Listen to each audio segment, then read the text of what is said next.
What's the fastest company in history to reach a $1 billion valuation? Jet.com, the Amazon rival, achieved that unicorn status in just 4 months. Does that make Jet a winner? We stand by our earlier prediction that it's only a matter of time before it joined the scrap heap of other failed e-commerce startups. Despite $100 million in marketing, 81% of U.S. consumers are unaware that the e-tailer exists. And when people shop on the site, they don't return. 70% of Jet.com purchases are made by first-time buyers.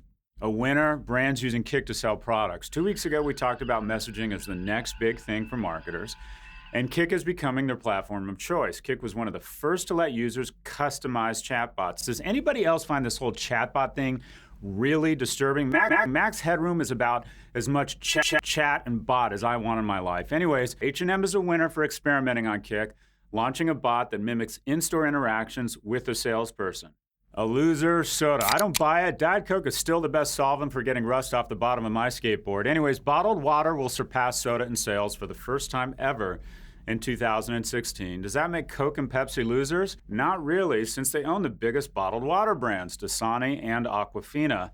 Speaking of soda, until this year, the @DietDrPepper Twitter handle was not owned by the parent company, Coke, but by Michigan resident Diana Hussein, who claims the soda was the first thing she saw on her desk when she started a Twitter account. Hussein rejected offers of free merchandise to give up the handle and instead negotiated that Coke deliver more than 40,000 bottles of water to Flint, Michigan. The real loser here, the American people. When you have to bargain with Coke to get basics like clean water, you know something seriously fucked up with the system.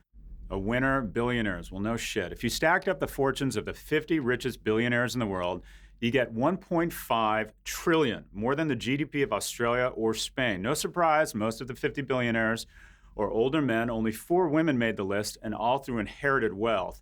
The average age is 72, the exception being the tech sector, where the median age is 51. The youngest billionaire, Mark Zuckerberg. I went to San Francisco last week, had some spare time, and drove by my old house, which, no joke, happens to be next to Mark Zuckerberg's house. I imagine that I come out in the morning and he says, "Professor Galloway."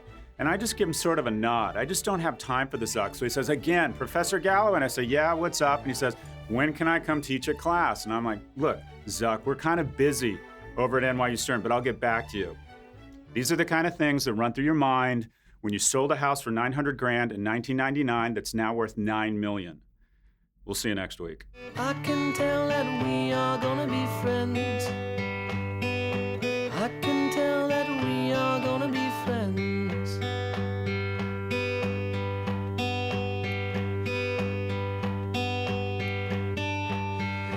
I can